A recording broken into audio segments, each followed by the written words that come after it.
Assalamualaikum warahmatullahi wabarakatuh. Perkenalkan saya Nisa Asyirani, NPM 18751041, kelas Agri Bisnis 4B. Di sini saya akan menjelaskan dampak COVID-19 terhadap UMKM di Indonesia. Pengertian usaha mikro, kecil, dan menengah adalah perusahaan kecil yang dimiliki dan dikelola oleh seseorang dan dimiliki oleh sekelompok kecil orang dengan jumlah kekayaan dan pendapatan tertentu.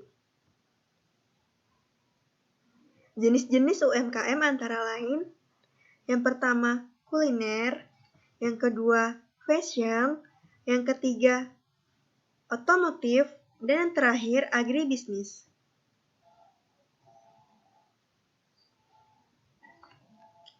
Jumlah UMKM di Indonesia.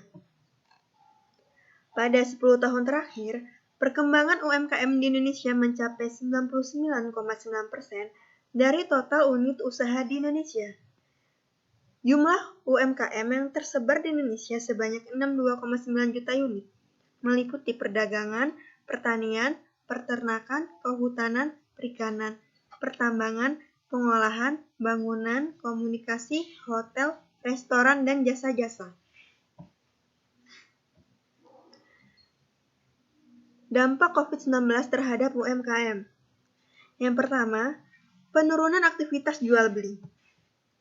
Berdasarkan hasil survei, sebanyak 96% pelaku UKM mengaku sudah mengalami dampak negatif COVID-19 terhadap proses bisnisnya.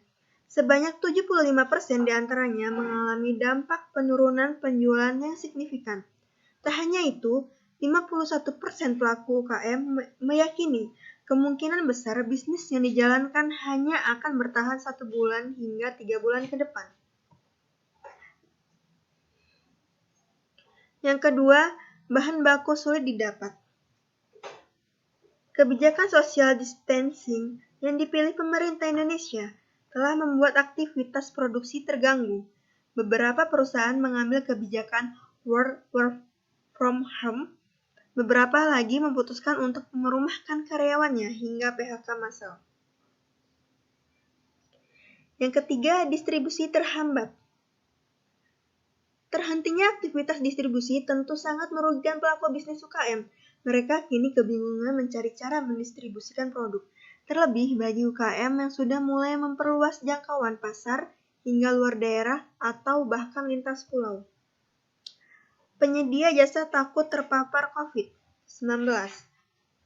Dari sisi permintaan, UMKM serta drastis mengalami penurunan dari para konsumen.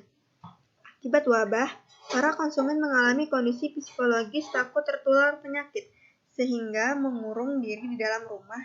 Kondisi tersebut tentunya akan berdampak pada penurunan pendapatannya secara tidak langsung, mengurangi pengeluaran dan pola konsumsi mereka.